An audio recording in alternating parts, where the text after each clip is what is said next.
At 13 p.m. on January 25, 1945, the winter sun hovered low over the barren training field, casting long, skeletal shadows that stretched across the frozen earth. The air was sharp, each gust of wind cutting through layers of wool and leather worn by the soldiers and engineers who had gathered to witness the test. Yet he barely noticed. He stood silent, motionless, beside the ancient cannon that had been brought from a long-forgotten arsenal.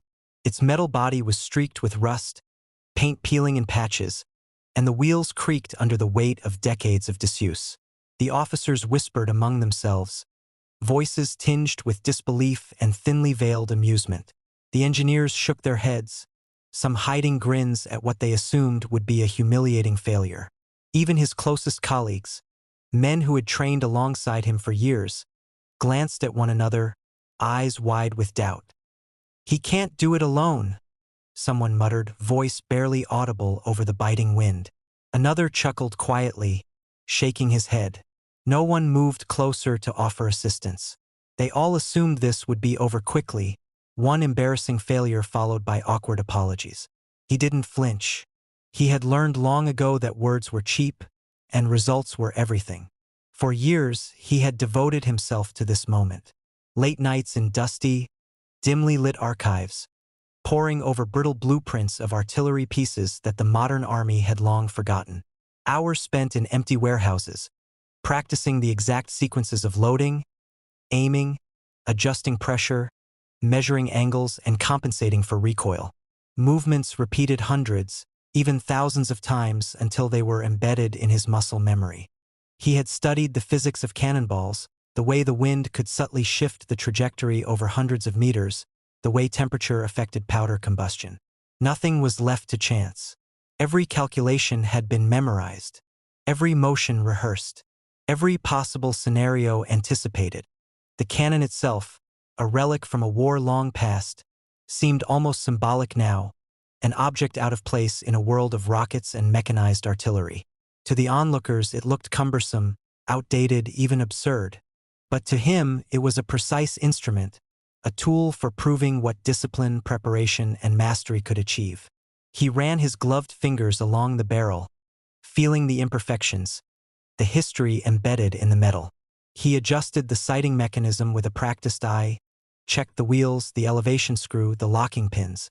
He breathed deeply, tuning his senses to the rhythm of the field. The wind shifting slightly to the left, a distant dog barking on a nearby farm, the faint metallic echo of boots across frozen soil. Around him, the world was quiet, except for the occasional murmur of soldiers and the distant hum of machinery.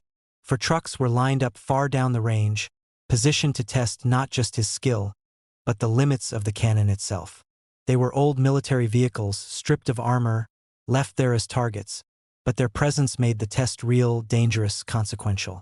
The men lining the perimeter assumed this was a formality, a demonstration for paperwork before the cannon would be retired. They did not expect what was about to happen. He crouched briefly, studying the alignment of the cannon with the distant targets. Every tiny angle mattered. One miscalculation, and the projectile would fall short or overshoot, confirming the skeptic's doubts. He ran through the sequence in his mind one last time. Loading, ramming, igniting, adjusting for the wind, stabilizing after recoil. Every step precise, every motion calculated, honed through years of silent practice. This was no act of bravado. It was obsession, discipline, and knowledge manifest in motion. Then he acted, slowly, deliberately, as if moving through a ritual that had been repeated 1,000 times in empty warehouses and archives. He loaded the cannon. He adjusted the angle. He calculated the trajectory one last time. The men watching held their breath, most trying not to show that they were holding their breath, convinced this would be over in humiliation. He pulled the trigger. The cannon fired with a sound that was both deafening and final. The reverberation rolled across the frozen field like thunder, echoing off distant hills and trees. For a heartbeat, nothing seemed to happen. The men froze, some stepping back instinctively, their laughter gone. Then the first truck erupted in flames, metal twisting and shattering under the force. The second exploded moments later, a fireball rising into the cold winter sky. The third crumpled with a roar that shook the earth beneath their feet, and the fourth followed in succession. Smoke and sparks filled the air, carried by the gusts of wind across the range. Silence fell after the smoke cleared, heavier than the explosions themselves.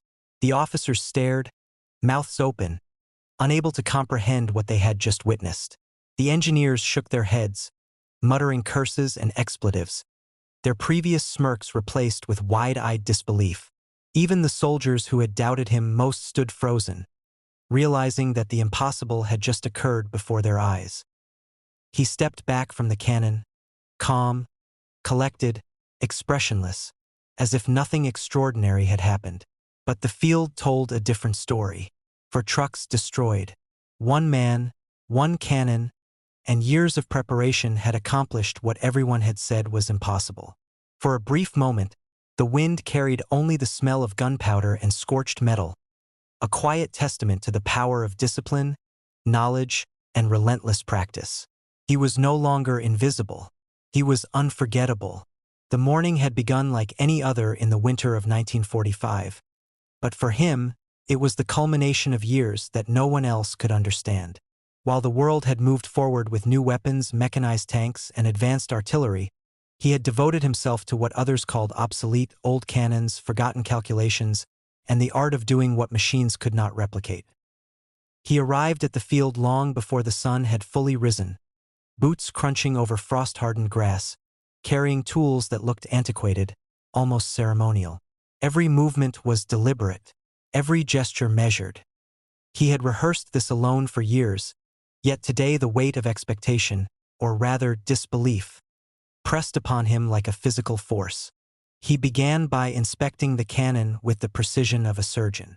Rust spots, minute cracks in the metal, alignment of the barrel, tension on the wheels. Nothing escaped his eyes. Each bolt was tightened to a specific torque, each joint tested for resistance, each part greased with a mixture he had perfected himself. He ran his hands along the metal, feeling vibrations and micro-imperfections, listening to the subtle creaks and groans of the weapon as if it were alive. To anyone else, it was just old iron. To him, it was an extension of himself. The cannon had memory. It responded to touch, to pressure, to movement, and he had learned how to read it. Around him, the field began to populate with soldiers and engineers, arriving skeptically, their breath visible in the cold morning air. They carried clipboards, notebooks, radios, modern tools for modern minds, yet they were useless here. He ignored them. Words were meaningless. Theory was irrelevant. Only action, precision, and instinct mattered. He began calibrating the cannon's angle, using nothing but sight and feel, the way his mentor had taught him long ago. He calculated distances in his head, taking into account the slope of the terrain, the weight of the projectiles, the wind direction and velocity, even the temperature of the powder, which could affect combustion by mere degrees. To an outsider, this might seem superhuman. To him, it was routine. Every moment was heavy with tension. He could feel eyes on him, the doubts of dozens of men pressing like a physical weight. They whispered about failure, about humiliation, about how impossible it was for a single man to operate a weapon designed for a team. Some cursed under their breath. Some laughed nervously. Some simply stared, wide-eyed, waiting for disaster.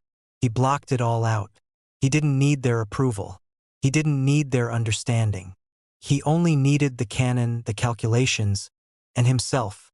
He rehearsed the sequence in his mind once again. Approach, load, ram, aim, ignite, stabilize, and observe. Each step was memorized, burned into his muscles and nerves through thousands of repetitions in abandoned warehouses and empty training grounds. He remembered every failure he had endured, every misfire, every slip of calculation, every moment of frustration and solitude. Those moments had forged him. The cannon was not just a weapon.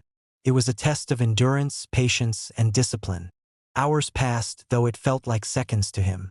He checked the cannon again. He checked the projectiles.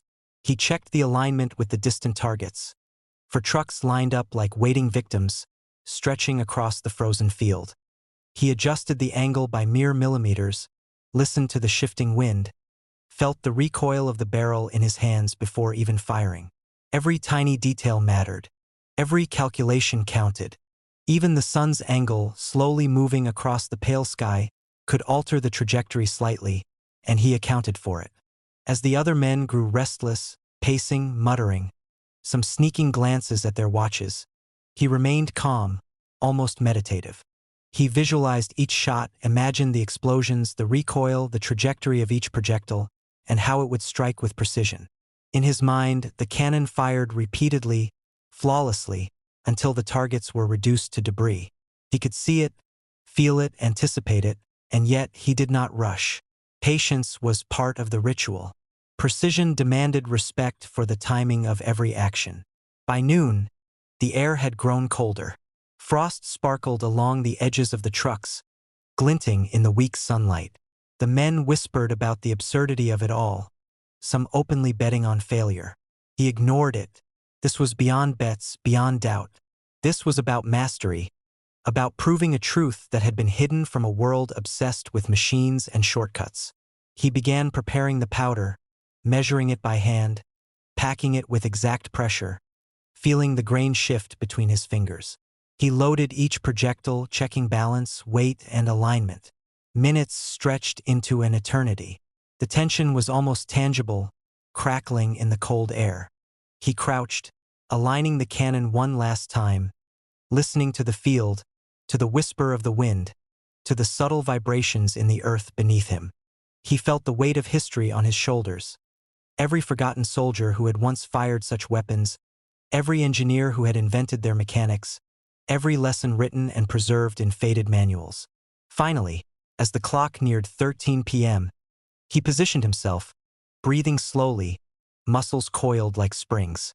Every movement was deliberate, every thought precise. No one dared speak. No one dared breathe too loudly. They could only watch as he prepared to do what none of them had believed possible.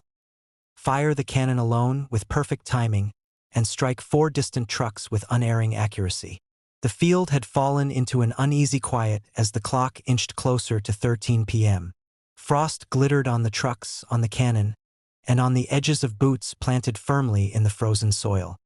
He could hear the soft crunch of footsteps, the whispered doubts, the rustle of papers and notebooks in the hands of engineers who were recording, analyzing, perhaps preparing excuses for failure. He barely noticed them. His mind was already several steps ahead. He wasn't thinking about the crowd, the skepticism, or the cold. He was thinking about the physics, the trajectory, the angle of release, the force of the powder, the resistance of the cannon wheels, the recoil, the precise moment when the projectile would leave the barrel and soar over the field with lethal accuracy. Every detail mattered. Every microsecond was critical. He crouched, adjusting the cannon's elevation screw by mere millimeters, feeling the threads under his gloves, calculating the force required to maintain stability after firing. He placed the first cannonball carefully, checking weight, balance, and alignment with a practiced eye. The powder charge was measured meticulously, hand-packed to exact specifications. Even a tiny deviation could alter the path. A fraction of a second's difference could cause disaster. He could feel the subtle shifts in the wind, the way the cold air made the powder heavier, the frost on the trucks changing their reflective properties, and accounted for all of it instinctively. Around him, the soldiers fidgeted, shifting from foot to foot, whispering, some murmuring prayers, some trying to suppress nervous laughter. Engineers whispered calculations they had jotted down, unsure if numbers could even predict what was about to happen.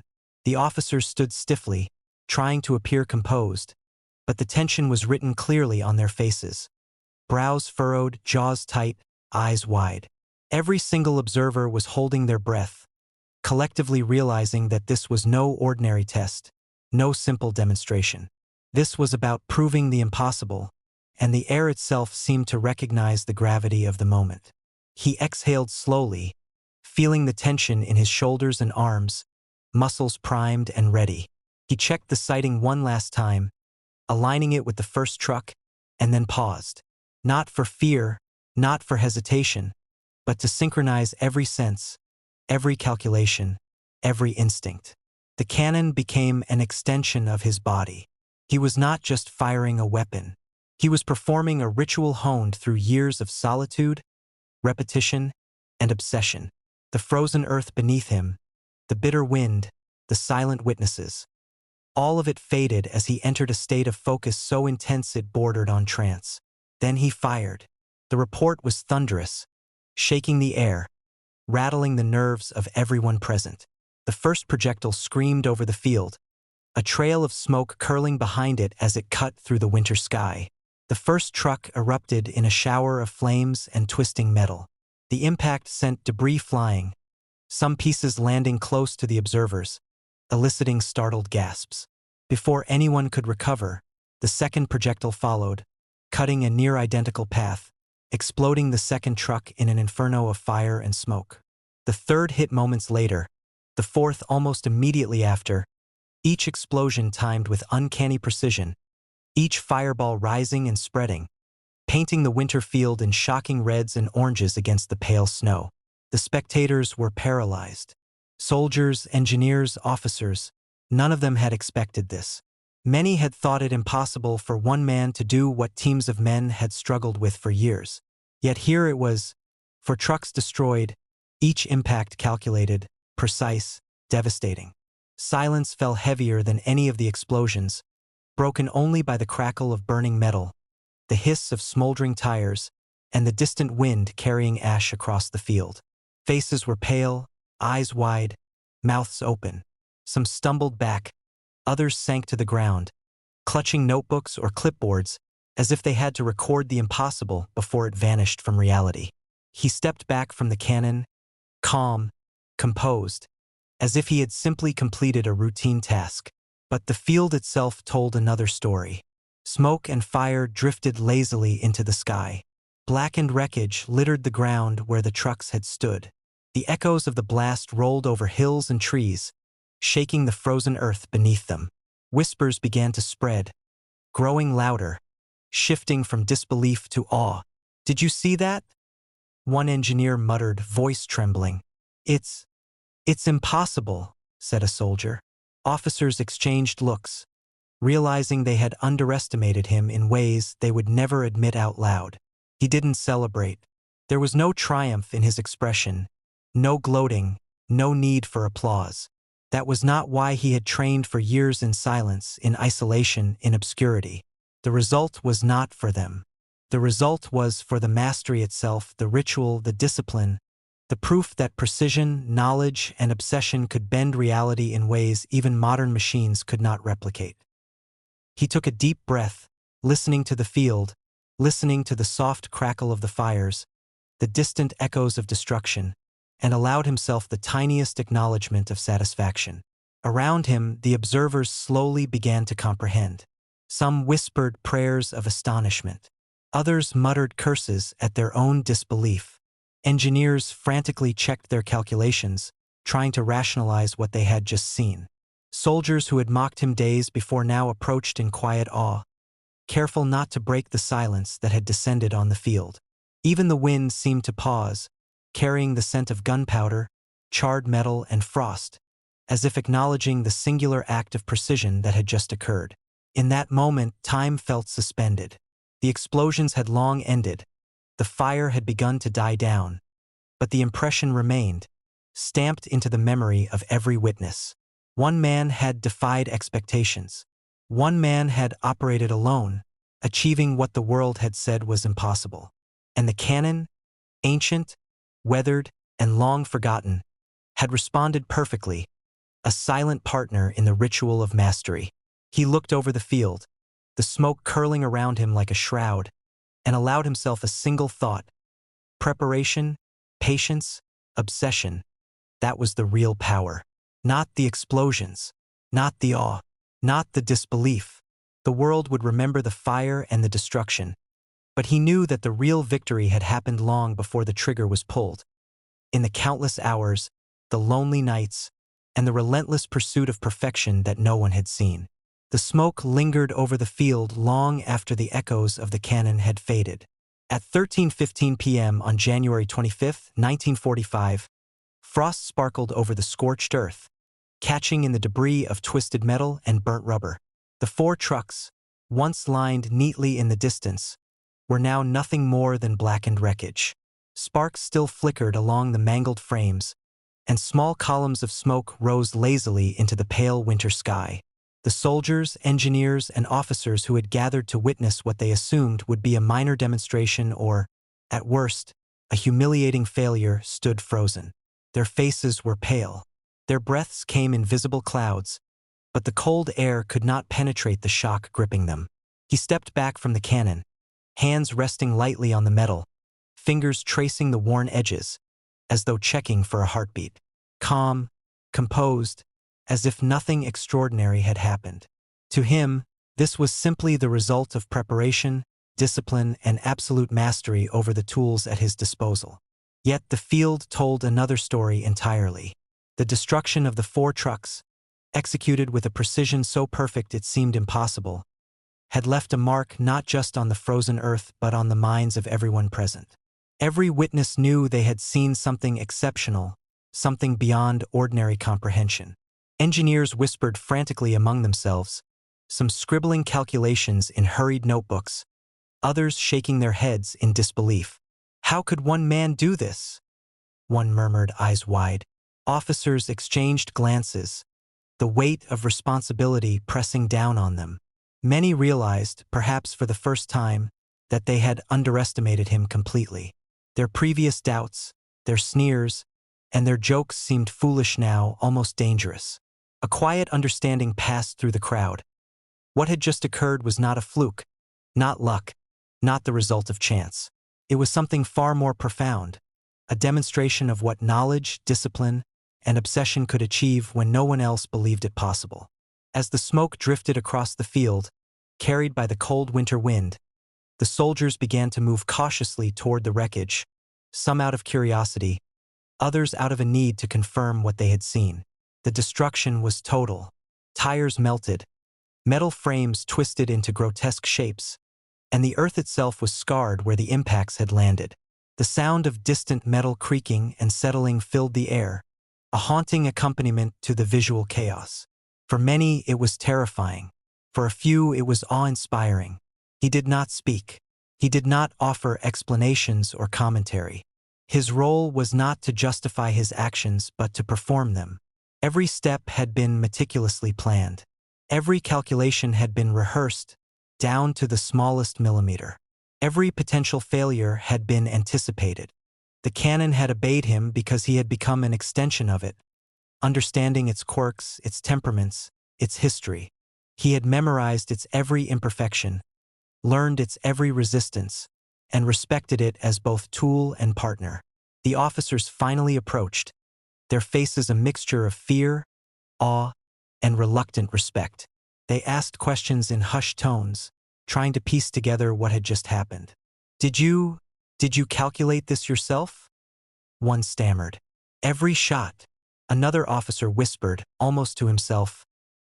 He must be a genius, or perhaps something else entirely.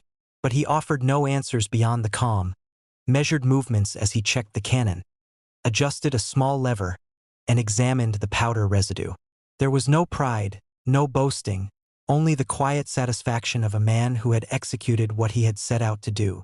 The soldiers, some of whom had mocked him weeks before, now approached cautiously, their skepticism replaced with an almost reverent curiosity. They asked how he had accounted for wind shifts, the weight of the powder, the recoil patterns. He answered in minimal words, demonstrating movements slowly and deliberately, showing them how each adjustment mattered, how each motion had a consequence. For the first time, they realized the sheer depth of preparation required for what they had just witnessed. What seemed like magic, like impossible skill, was in fact the product of years of solitary dedication. The engineers, meanwhile, had descended into a mixture of frantic calculation and awe. Some attempted to replicate the measurements, to check if the trajectories matched what they had seen. Others shook their heads, muttering that no manual could account for instinct, for precision executed through sheer repetition and familiarity. In the background, the remnants of the trucks smoldered, a stark testament to the success of his planning. Smoke curled in thin streams toward the sky, carrying with it the scent of gunpowder and scorched metal. a silent, haunting confirmation of mastery. As minutes passed, the realization spread. This was not a fluke. This was not an accident. One man had achieved what an entire team might have failed to accomplish in months. The world had moved on to modern weapons, but he had reminded them that old technology, when respected and understood, could still produce results beyond imagination. The field, once ordinary and lifeless, had become a stage of triumph, a canvas painted with fire and smoke, scarred by precision and discipline.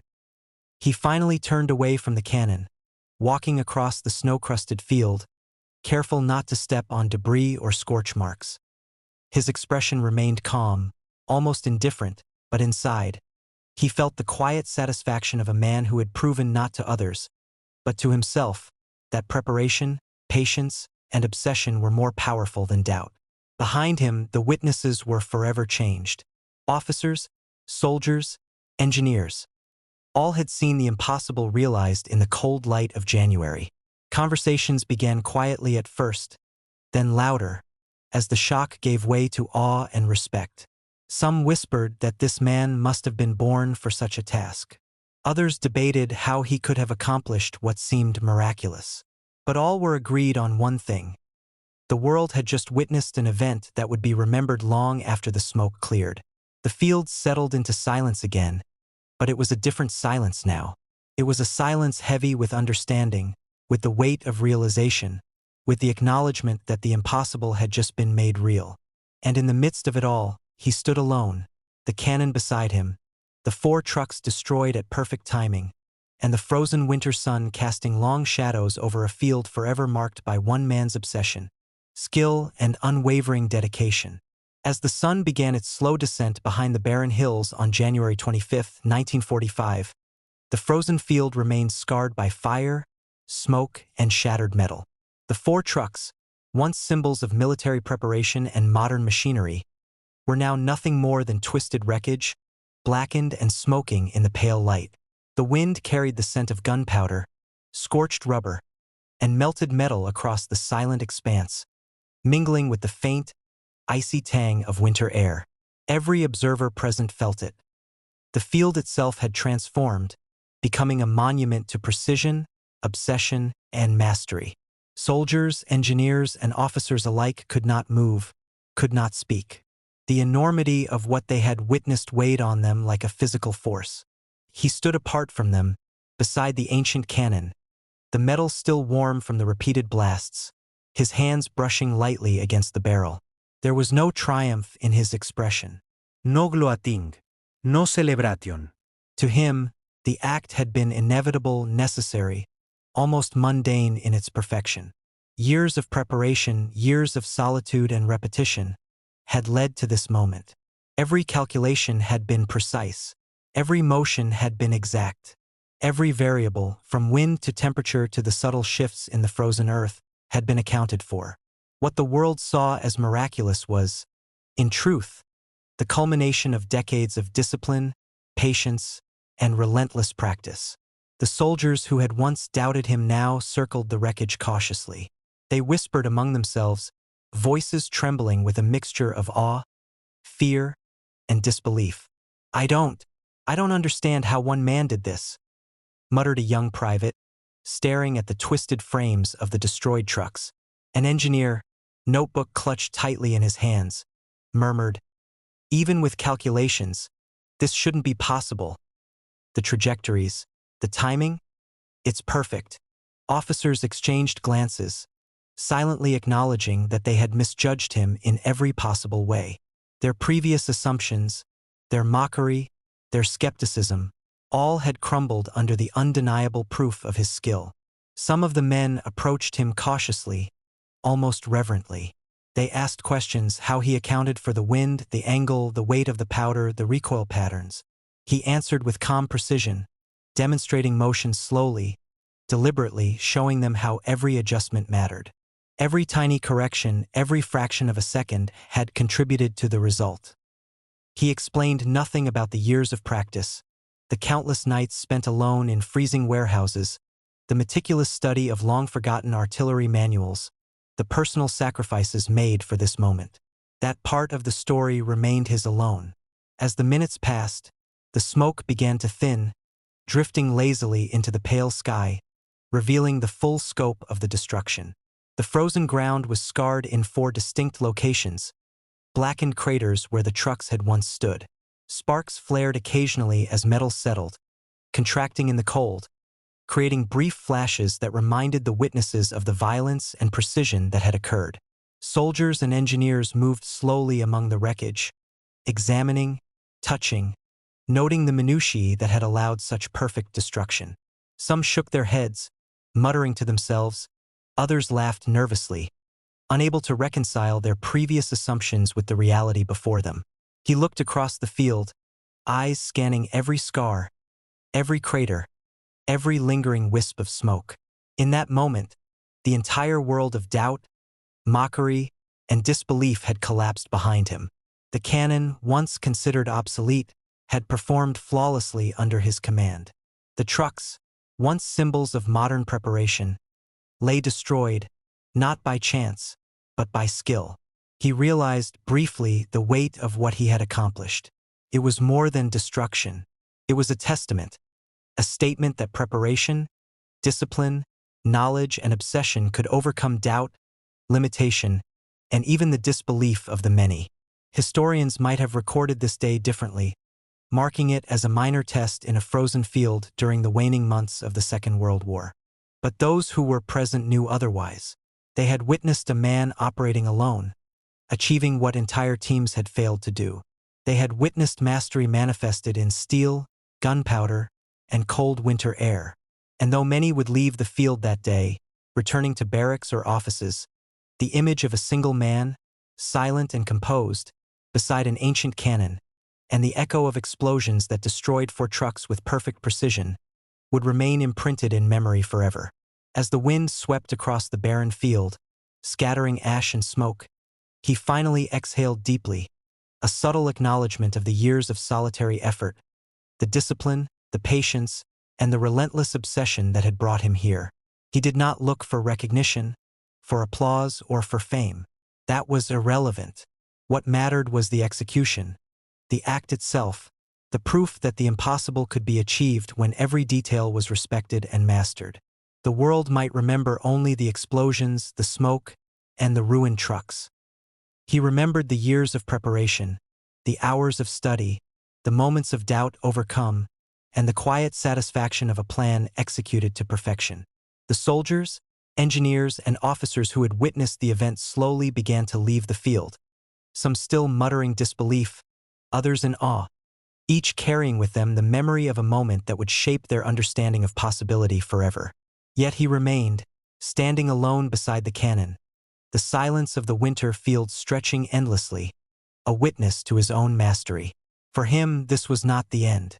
It was simply proof that the impossible could exist, that preparation and obsession could bend reality, and that one person, armed with knowledge, discipline, and patience, could change the way the world understood what was possible. As dusk began to settle, casting long shadows across the frozen field, the smoke finally dissipated, revealing a landscape transformed. Blackened craters marked the points of impact, the 4 trucks reduced to mangled metal and ash. The air smelled faintly of gunpowder and cold, a reminder of the force unleashed that afternoon. And in that stillness, it became clear. The legacy of one man, one cannon, and the perfection of preparation would endure far longer than any modern weapon, any team, or any skeptical whisper ever could. The impossible had been made real, and the world had no choice but to remember it. The aftermath of the cannon's firing had left the field in a state of surreal quiet. It was now nearly 14 p.m. on January 25, 1945, yet the cold winter sun had not diminished the weight of what had occurred. Every frozen blade of grass, every shard of twisted metal, every smoldering piece of truck remained imprinted with the memory of violence executed with unerring precision. The witnesses were no longer simply observers. They were participants in a moment that defied comprehension. Soldiers stood in clusters, whispering in low tones, some gripping their notebooks as though proof could be contained on paper. Engineers crouched, running hurried calculations, comparing them with notes and theories, shaking their heads in disbelief at the perfection of timing, trajectory, and explosive force.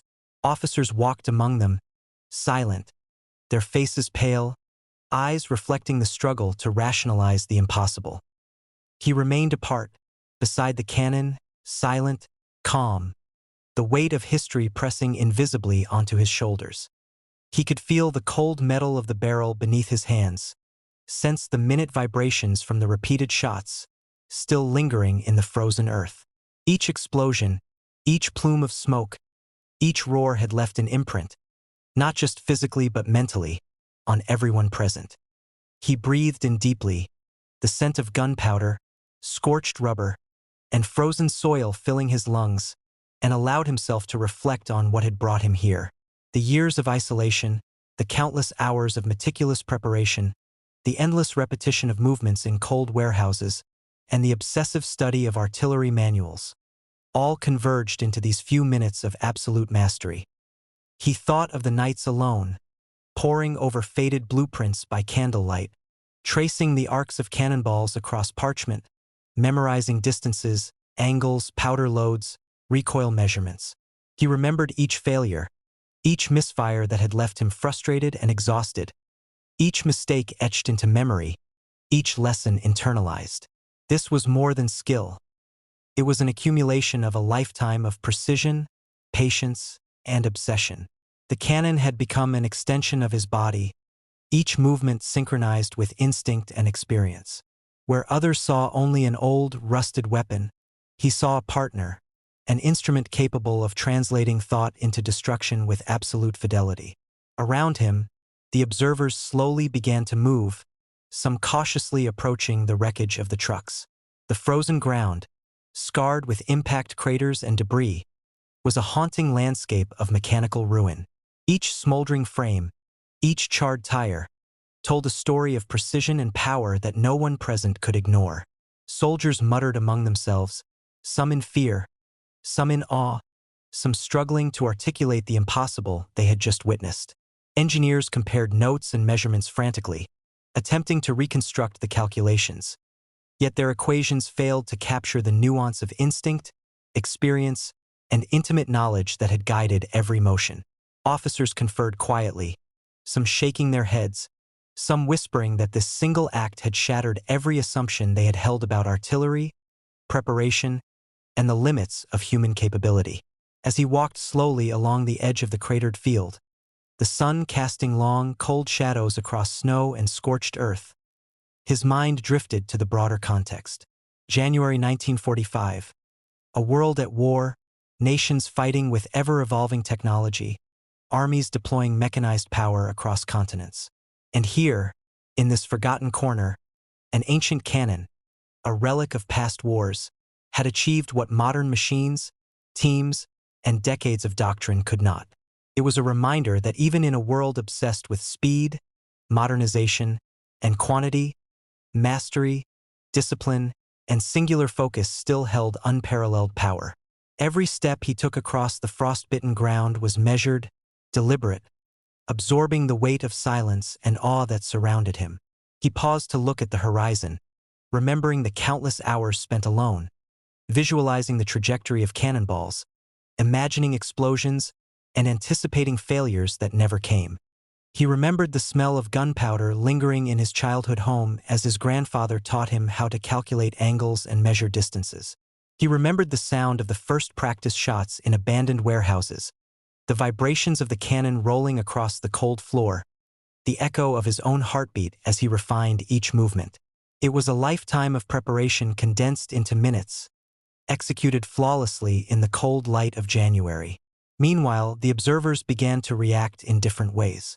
Some were paralyzed by awe, staring at the wreckage, mouths open, speechless. Others tried to rationalize the event, scribbling frantically, replaying every detail in their minds, as if repetition could somehow make the impossible understandable. A few younger soldiers whispered prayers of disbelief and admiration, realizing that the man before them had achieved something extraordinary, beyond mere technical skill, beyond human expectation. The wind carried faint whispers across the field, mixing with the lingering smoke, as if the world itself were commenting on the feat. He allowed himself a brief glance at the cannon, tracing the grooves along its barrel with gloved fingers. There was no triumph in his expression, no need for recognition. The act itself was the reward, the precise translation of knowledge, practice, and intuition into reality. The explosions, the destruction, the astonishment of those around him. These were echoes, not the purpose. The purpose had been mastery, and that had been achieved. Every detail had been anticipated.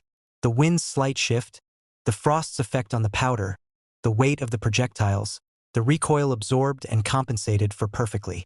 Every step of preparation, every night spent alone in study and repetition, had culminated in this field, this moment, this singular, undeniable proof. As the smoke slowly cleared, revealing the frozen landscape now transformed by fire, debris, and cratered earth, he considered the legacy of what had happened. It was not merely the destruction of 4 trucks. It was proof to anyone willing to observe that preparation, discipline, and obsession could overcome even the most deeply held doubts. It was a lesson written in fire, smoke, and twisted metal for anyone who could witness it. And though most would leave the field carrying only fragments of understanding, the moment itself would endure in the minds of those who had seen it, whispered about for years, remembered as a testament to what one man, armed with knowledge and determination, could accomplish alone.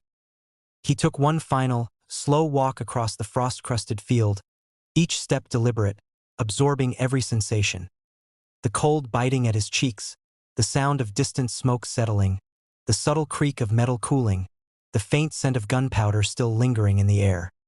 He knew that long after the soldiers, engineers, and officers had departed, the field would retain its silence, marked by fire, destruction, and precision. And within that silence, the truth would remain.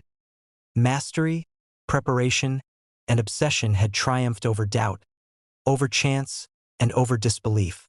The cannon, the trucks, the cold winter sun. All were witnesses to a single, extraordinary act, one that would echo through time, remembered as an impossible feat made real by a man who refused to be underestimated.